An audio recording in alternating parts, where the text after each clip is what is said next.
Olá, o programa Retrato de hoje vai entrevistar a deputada estadual Gardênia Castelo, que já está em seu segundo mandato parlamentar aqui na Assembleia Legislativa.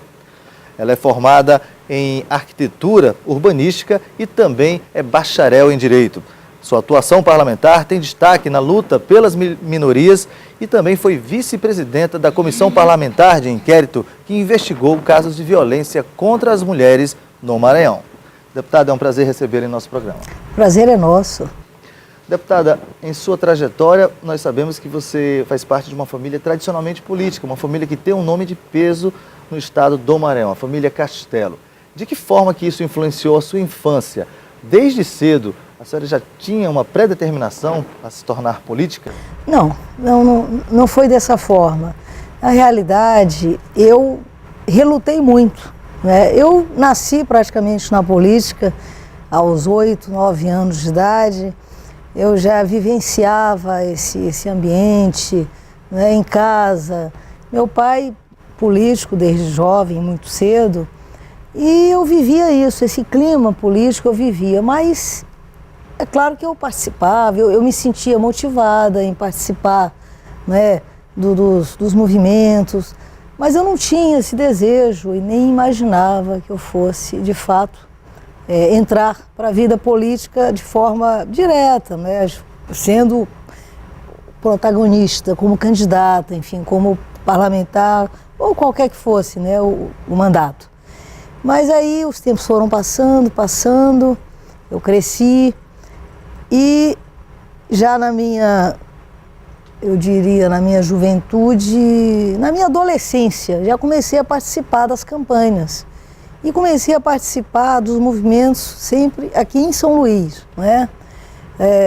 Fiz diversas campanhas aqui, participei de todas as campanhas basicamente para prefeito de 1985 até hoje. Que tipo de atividades nessa participação a senhora realizava? Era panfletagem, conversar com o público? Qual era a sua vocação nesse sentido? Eu coordenava os grupos de jovem, né?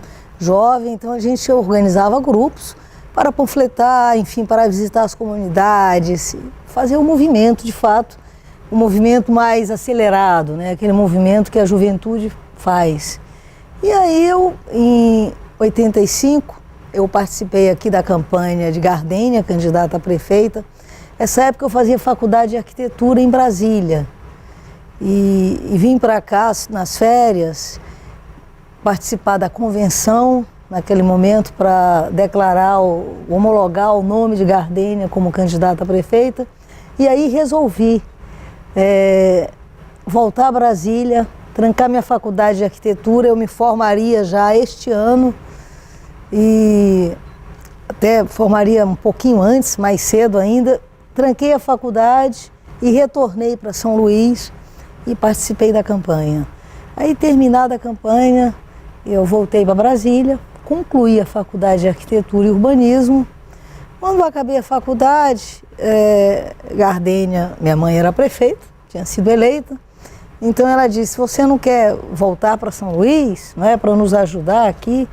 Aí naquele momento eu disse: não, eu não estou preparada, nesse momento eu quero continuar um pouco, quero trabalhar como arquiteta, preciso fazer uma pós-graduação. E aí eu continuei em Brasília, trabalhando já como arquiteta. Depois fui para o Rio, e no Rio fiz 2 cursos de pós-graduação, um na área de arquitetura, política, economia política da urbanização. Trabalhei lá durante os 8 anos que passei por lá, e depois já fui enveredando por um outro caminho, na PUC, na Universidade Católica do Rio de Janeiro.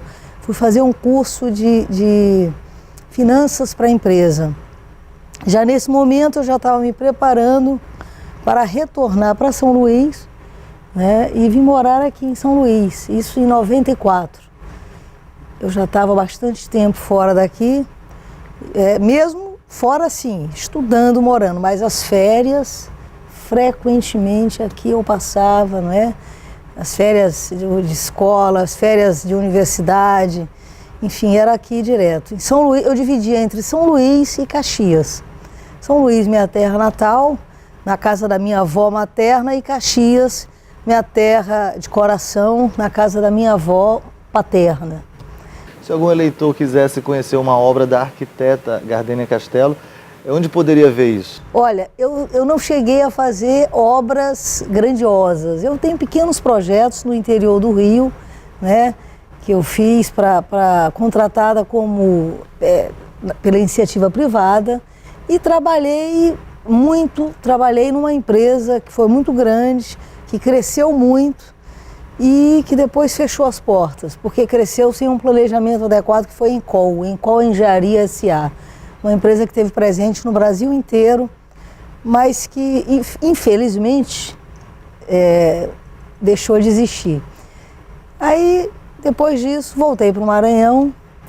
Foi, na realidade, o período que eu passei, basicamente, na arquitetura, não foi um período longo, porque em 94 eu já voltei para cá. Eu me formei em 86 como arquiteta. Em 94 eu retornei e aí fui ajudar na empresa da família.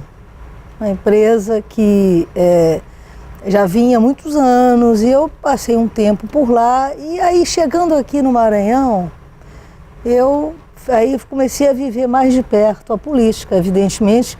Você sabe que aqui o povo respira política 24 horas, é impressionante como o povo do Maranhão e o povo de São Luís vive política, né? É um negócio assim muito interessante isso. E aí comecei a me envolver mais, a participar, a visitar as comunidades, né? E chegou uma hora que eu disse, bom, eu já estou tão envolvida, eu estou tão mergulhada nisso, né, que eu acho que eu vou acabar entrando realmente, né, como eu diria, protagonista mesmo. Eu vou entrar nisso porque eu já estou, né, eu participava de todos os movimentos. O envolvimento era inevitável. O envolvimento chegou a um ponto que estava realmente inevitável, né?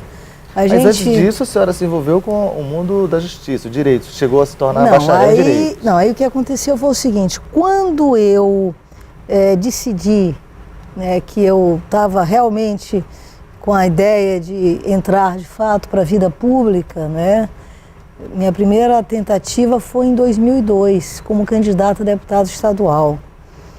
Aí eu resolvi que eu ia fazer direito.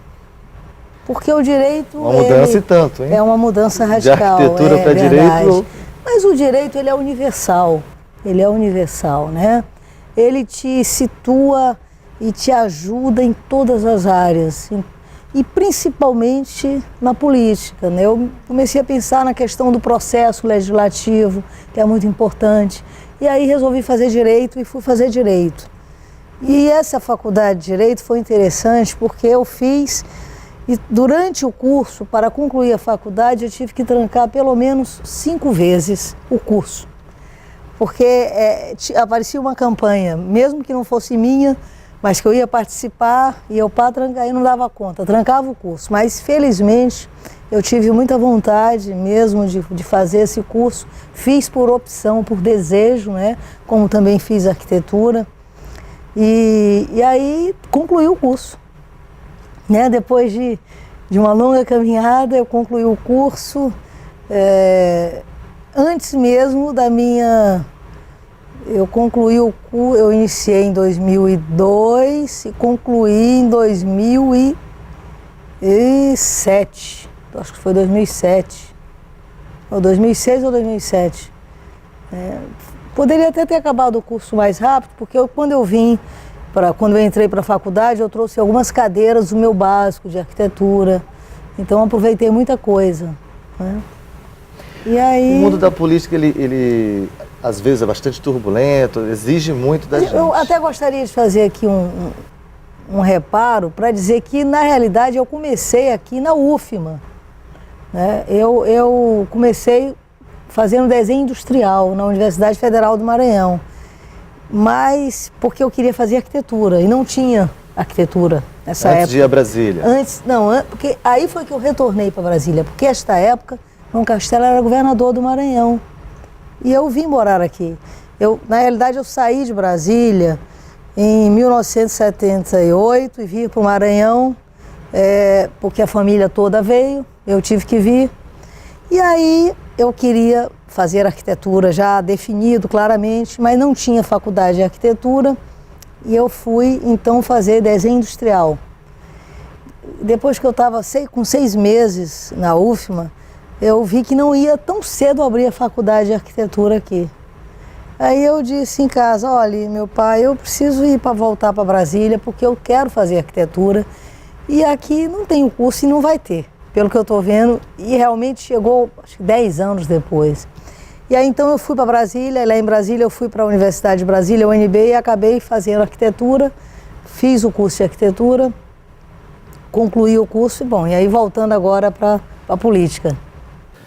Na política, a senhora trouxe algum aprendizado desse período? Existe, na lógica do mundo da arquitetura, existe como você espelhar isso para estratégias políticas? Muito, muito, muito. Porque na arquitetura, duas coisas são básicas, né? O planejamento e a criatividade. O arquiteto, ele tem que planejar permanentemente, né? E criar, né? Criar em cima de um desejo de um cliente que quer uma casa, ou que quer, enfim, uma igreja, um edifício, ou que pensa numa cidade, né? Em cima de um projeto de planejamento, enfim. A arquitetura, eu diria que ela faz parte do nosso dia a dia, né? A gente mora na cidade, vive na cidade. Então, eu acho que a arquitetura é uma grande ferramenta. O planejamento urbano é um grande instrumento, né, eu diria, de bem-estar, de conforto, né, para todos nós. Agora, é claro que o Brasil, infelizmente, ele não, eu diria, durante esses anos todos, ele não privilegiou, ele não prestigiou essa coisa chamada planejamento urbano. Muito pelo contrário, né? Hoje é que isso já está, a necessidade é grande porque, evidentemente, as cidades incharam, cresceram, e aí há um foco na sustentabilidade. Caos instalado, né? E o foco de sustentabilidade, ele é imprescindível, porque o caos é geral, não é só, de uma maneira geral nas capitais, até por uma falta de política para manter o homem também no interior. Também a falta de planejamento para o interior, né? Buscando levar para o interior as suas potencialidades, enfim, o que fosse importante para que o homem lá permanecesse no interior e não viesse para a cidade demandar muito e a cidade sem ter condições de dar essa resposta, que lá no interior ele teria. Então, aí passa por tudo isso, não diria a arquitetura, mas o planejamento urbano. É que o Brasil realmente está muito atrás em tudo. Nós temos no Brasil pouquíssimas cidades que são planejadas e que a gente nota que a diferença da qualidade de vida é gritante, como Curitiba, que é uma cidade planejada, né, que os problemas são muito menores do que aqui ou do que em Teresina ou em Fortaleza. Temos a cidade também de Belo Horizonte, que já é uma cidade que tem um planejamento estruturante, né? Enfim, são poucas as cidades. E essas cidades que nós temos que foram planejadas, como Brasília, e enfim, as que foram planejadas são cidades que respondem de uma maneira muito mais positiva, né, aos seus moradores. Eu estava comentando que chegou um momento na vida política de sua família e no seu envolvimento com a política, já retornando a São Luís, que se tornou inevitável assumir uma carreira política. Qual foi o momento da decisão e qual foi a sua grande primeira emoção ao subir num palanque e saber que o nome Gardênia Castello era viável politicamente? Olha, subir num palanque, eu subi mesmo antes de ser candidata, eu subi em muitos palanques, né? Para falar, inclusive, para multidões. Antes de ser candidata, apenas como militante. Agora, como candidata, foi em 2002, que foi a minha primeira tentativa, que eu me candidatei a deputada estadual, já no PSDB, que é meu único partido. Me filiei no PSDB em 97, por aí assim, mas só fui tentar ingressar de fato diretamente na vida política partidária como candidata em 2002. Foi nessa ocasião que eu fui, minha primeira estreia, assim, que eu fiquei mais, foi aqui em São Luís, num grande comício, se eu não me engano, lá na Cidade Operária. É engraçado observar porque a senhora tem um tom de conversa suave, bem ponderado, e palanque a gente imagina que é diferente. A história muda.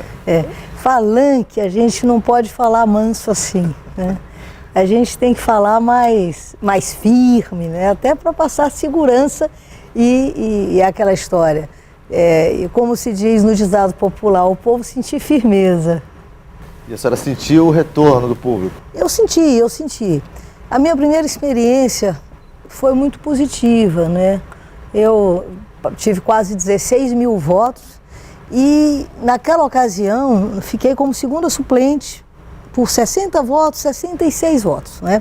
Eu ficaria como primeira por 66, mas na realidade, mesmo não chegando aqui nesta casa, eu até passei 4 meses como suplente, ainda nesse primeiro mandato. A minha votação foi uma votação expressiva, minha primeira experiência, né? Mas foi uma votação expressiva, mas um partido muito grande, o PSDB, acabou que eu não tive chance, mas cheguei bem pertinho. Mas aqui mesmo na casa, eu tinha vários colegas que estavam na casa com uma votação muito menor que a minha, porque isso é a questão do quociente eleitoral, né? A regra, ela é uma regra interessante. Não são os 42 primeiros mais votados. Então tinha colega meu com 8 mil votos, 9 mil votos, 10 mil votos, 11 mil votos, que estava aqui na Assembleia. E é claro que isso dá uma frustração, porque eu tinha tido 15.731 votos. Então a senhora apoia a reforma política? Eu apoio, sempre apoiei, eu acho que a reforma política já está vindo muito tarde. Já era para ter chegado. No seu primeiro mandato na Assembleia Legislativa, quais são os destaques que a senhora daria para a sua atuação? Olha, 2002, esse mandato meu, o segundo. No primeiro mandato meu, que foi o de 2006, na realidade, que eu fiquei primeira suplente, mais uma vez, porque o PSDB abriu as portas naquela ocasião da grande aliança que se fez, né, para a eleição do Dr. Jacques, o PSDB... Eu estava toda organizada, nosso partido, e o PSDB abriu as portas. Eu estou só fazendo esse complemento que eu acho que é importante, Vones. Abriu as portas, aí vieram 8 ou 10 deputados para o PSDB. E mais uma vez a deputada Gardini ficou primeira suplente. Mas dessa vez eu assumi logo, porque o deputado Solinei se elegeu prefeito de Coelho Neto, e eu assumi. E quando eu assumi aqui, em 2009, dia 8 de janeiro de 2009, né? Eu tratei de pegar o mapa do Maranhão, olhar, conhecer um pouco, assim, nós temos aqui essas regiões, eu já conhecia, já tinha andado, já muito, e aí resolvi começar a viajar logo que eu assumi aqui. Eu viajei mais de 50 municípios, logo nesse primeiro ano, em 2009, eu comecei a andar mesmo, para conhecer bastante, né? Militância. A militância, para ver a realidade bem de perto das nossas cidades. E realmente, eu fiquei preocupada e eu disse, bom, meu foco aqui, qual será meu foco? Porque tudo precisa. O Maranhão é um estado muito pobre, né? Na realidade, a demanda é de todos os lados. Não Educação, saúde... Tudo. Mas eu assim, fiquei um pouco pensando o seguinte, eu acho que eu tenho que me preocupar mais com quem mais precisa, com os que são mais discriminados, com a criatura humana é o foco central, e aquelas que são mais discriminadas. E quem são elas? São as mulheres, os idosos e as crianças, ou discriminadas ou que precisam de mais proteção. As mulheres porque são discriminadas mesmo, ainda hoje. Os idosos porque viram criança novamente e acabam se tornando muito frágeis. E as crianças porque são indefesas, né? E aí eu procurei voltar esse mandato nosso exatamente para esse segmento, né? Apresentei aqui vários projetos procurando tirar a mulher do segundo plano, né? Procurando também, muito preocupada com a pessoa com deficiência também, que é um segmento que é bem discriminado. Apresentei alguns projetos aqui bem interessantes nessa área da pessoa com deficiência, né? Buscando melhorar um pouco, enfim, diminuir eu diria, as agruras do dia a dia, né? Facilitar um pouquinho o dia a dia. Mas, ultimamente, eu diria que o meu foco mesmo tem sido a mulher. É uma questão de gênero e, especialmente, chamando a atenção para o enfrentamento à violência contra a mulher. Essa tem sido a nossa luta aqui de uma maneira muito, eu diria, sistemática, né? Muito intensa, ali todo dia, o tempo todo, sempre que eu posso, tentando fazer alguma coisa nesse sentido. Teve alguma história ou então uma abordagem de alguém do povo mesmo, nesse processo de militância que a senhora fez, as viagens pelo interior do Maranhão, que chamou mais atenção, que lhe deu um impacto emocional, uma história que lhe comoveu tanto ao ponto de iniciar essa luta? Olha, não a história especificamente de uma pessoa, mas a história do povo mesmo no Maranhão, que é um povo sofrido, das quebradeiras de coco, em especial. As quebradeiras de coco que são, assim, eu diria, uma figura emblemática do nosso Maranhão e que são realmente sofredoras, né? São batalhadoras, são guerreiras, na sua maioria. Elas são responsáveis pela economia da casa, né? Boa parte delas são responsáveis pelo sustento da família, são chefes de família, né? Lutam muito, têm um turno intenso quebrando coco e outro turno intenso dentro de casa para criar os filhos. Eu acho que as quebradeiras de coco me motivaram muito, de fato, a focar bastante, né, nessa questão do enfrentamento da violência contra a mulher. Porque, na realidade, a violência contra a mulher, ela se apresenta de várias formas. Não é só a violência física, não. Essa é uma pequena forma. É a violência moral, né? A violência psicológica, a falta de respeito, em todos os sentidos, né? Que a mulher é vítima em enfim, tantos lugares aí, pelo Brasil afora e pelo Maranhão afora. Onde chega, muitas vezes, é tratada de forma totalmente equivocada. A senhora acha que no mundo da política isso acontece também? Houve discriminação com a mulher Gardênia Castelo nessa trajetória política? Olha, eu não diria que houve discriminação com a Gardênia Castelo, mas no mundo da política isso também acontece. Acontece muito. O número de mulheres na política ainda é pouco? Ainda é muito pouco, não é? E as mulheres acabam, se elas não lutarem muito, elas não ocupam posição na mesa, diretora, elas não ocupam posição importante nas comissões, né, de presidência, nas comissões importantes. Se a mulher não lutar, ela acaba ficando ali de canto. Ela ainda é muito discriminada. Às vezes, até de forma involuntária. Não é que o homem queira discriminar. Me parece que isso é cultural, né? Essa cultura machista que nós vivemos no Brasil ainda é muito forte. A eleição da presidente Dilma não mudou um pouco isso? Bastante. A eleição da presidente Dilma, ela dá um outro tom. Até porque a presidente Dilma, nesse ponto, ela foi muito feliz. Ela procurou prestigiar e privilegiar as mulheres. Ela escolheu muitas mulheres para ocupar posições importantes, né? E isso aí foi muito bom.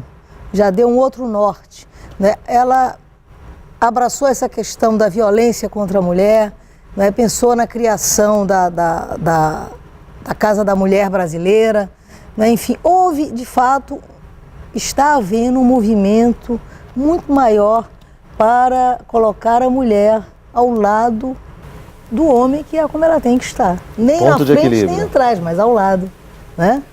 Além da luta pelas mulheres, não só violência contra mulheres, mas também pela afirmação e desenvolvimento das mulheres no Maranhão, a senhora também participou de comissões temáticas importantes na Assembleia, como é o caso da Comissão de Assuntos Municipais, Meio Ambiente e Desenvolvimento Sustentável. Nessas outras áreas, quais são os destaques que a senhora daria? Olha, na Comissão de Meio Ambiente, eu tentei, mas até nós tivemos sucesso aqui, na questão das estações de tratamento de esgoto.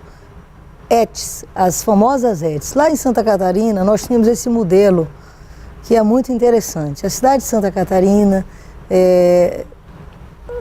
o estado de Santa Catarina, a cidade de Florianópolis, tem um padrão de estação de tratamento que todos os prédios, enfim, eles têm por obrigação, quando eles vão fazer a sua construção, de construir a estação de tratamento de esgoto. Isso é um problema grave aqui em São Luís. Isso é gravíssimo, porque São Luís não tem saneamento. E eu, logo nesse momento, apresentei aqui essa lei. Na ocasião, ela foi vetada pelo governador. Aí eu me ausentei e o deputado Manuel Ribeiro apresentou esta lei, basicamente esta mesma lei, e ela foi promulgada e eu já estava, inclusive, na Assembleia de volta. Foi muito interessante. Mas, infelizmente, ela não vem sendo cumprida. Falta uma fiscalização efetiva do Estado, do poder público. Tem que haver uma fiscalização. É muito difícil, porque a própria CAEMA não cumpre com a sua parte. Então, a CAEMA, eu acho que é o pior exemplo que nós temos, né? Então, essa questão do esgoto, da pequena extração de tratamento de esgoto, isto é, se for um empreendimento pequeno, é uma estação pequena. Se for um empreendimento grande, tem que ser uma estação de tratamento adequada para o tamanho do empreendimento. Isto é uma coisa que nós precisamos colocar em prática. Ainda mais com o crescimento de residenciais em São Luís, que está exponencial, não? E São Luís, em termos de saneamento básico, realmente deixa muito a desejar. É um trabalho que precisa ser feito.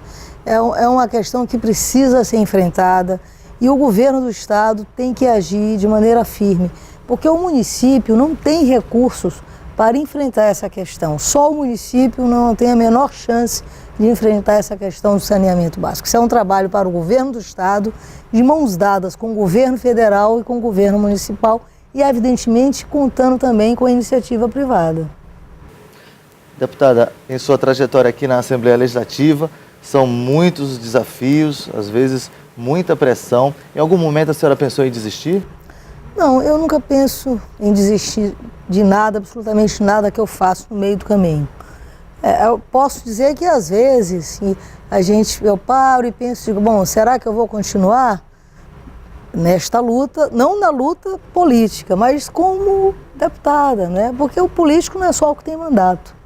O político também é aquele que está sem mandato, muitas vezes trabalhando, né, aí de diversas formas. Todo cidadão, todo ser humano é político. É claro que esse papel aqui nosso, de parlamentar, nos dá uma responsabilidade e, evidentemente, que nos proporciona muito mais condições, né, de trabalhar pelo bem comum, sem dúvida. Mas eu não tenho assim, eu posso dizer que eu não sei se eu teria a disposição que o João Castelo teve durante esses 40 anos de vida pública, né? De enfrentar tudo o que enfrentou e de continuar ali. Um sacerdócio. Um sacerdócio, exatamente. Mas eu gosto do que faço, muito, eu faço com muito prazer, com muito amor. Aliás, eu acho que a gente só faz bem o que a gente gosta de fazer. Essa é que é a verdade. Nesse sentido, qual foi sua maior alegria? Qual foi o momento que a senhora teve maior prazer nessa trajetória? Olha, nessa trajetória toda, eu diria que em 2010, quando eu fui candidata à reeleição, né, já que era a minha terceira disputa para deputada, e aí eu cheguei lá, né, de uma maneira muito forte, foi muito bom, foi muito, assim, a sensação de poder, depois de andar o Maranhão, andar mais de 50 municípios e ver esse trabalho recompensado, né, no dia da apuração, foi muito legal, foi muito bom, muito bacana. é aquela emoção forte, né, de dizer, poxa, valeu a pena. Eu andei aí esse Maranhão, né, palmilhei tantos lugares e tá aí, apareceu o trabalho. Eu já estava na Assembleia como deputada, então foi muito bom a gente já sair olhando, conversando, escutando e depois, já quando saiu o resultado dessa eleição, eu ter aquele resultado de forma muito positiva, né? Foi uma sensação realmente muito gratificante, confortante, né? Saindo da Assembleia, saindo dos gabinetes, desacelerando um pouco, onde que Gardênia Castello recarrega as baterias, tem um momento de paz, de lazer, quais são seus afazeres fora da Assembleia? Olha, eu gosto muito de frequentar a casa dos amigos. A minha casa eu gosto também de receber os amigos e a casa dos meus pais, né? Todos os domingos a gente se reúne na casa dos meus pais, a gente chega lá, eu chego tipo 11h30 da manhã e aí vou sair de lá às 7 horas da noite. O domingo é um dia sagrado, é um dia que eu procuro, sempre que posso, assim, dedicar totalmente mesmo a recarregar as baterias com a família, né? E eu gosto da natureza, eu gosto de praia, adoro praia. Apesar de não frequentar no dia a dia ou todo final de semana as praias aqui, mas eu gosto muito de ir à praia, eu adoro Panacoatira, vou muito a Panacoatira, né? Quando eu vou à praia eu gosto de ir a Panacoatira, fico lá, às vezes vou na sexta, volto no domingo, enfim, é onde a gente, eu acho que a melhor maneira de recarregar as baterias é com os amigos e com a família, né?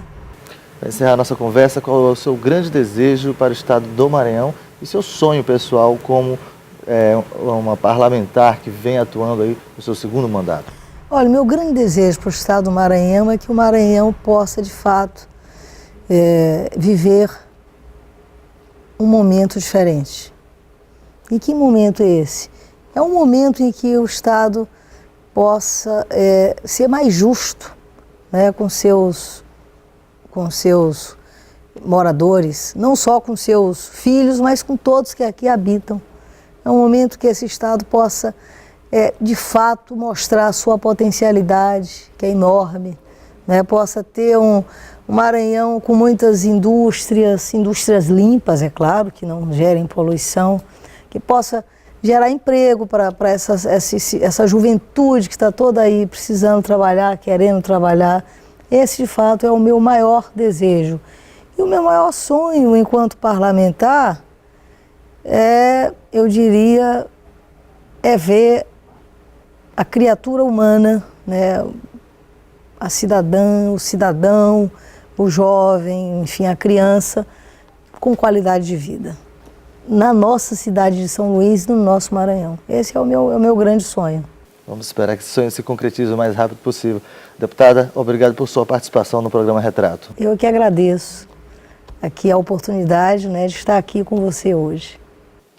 E se você quiser saber um pouco mais sobre a trajetória da deputada Gardênia Castello e dos 41 deputados parlamentares da Assembleia Legislativa do Maranhão, você pode ficar sintonizado no canal 51.2 digital, no canal 17 da TVN, a TV Assembleia, e, é claro, na internet, no portal da Assembleia, onde você confere tudo sobre a vida parlamentar.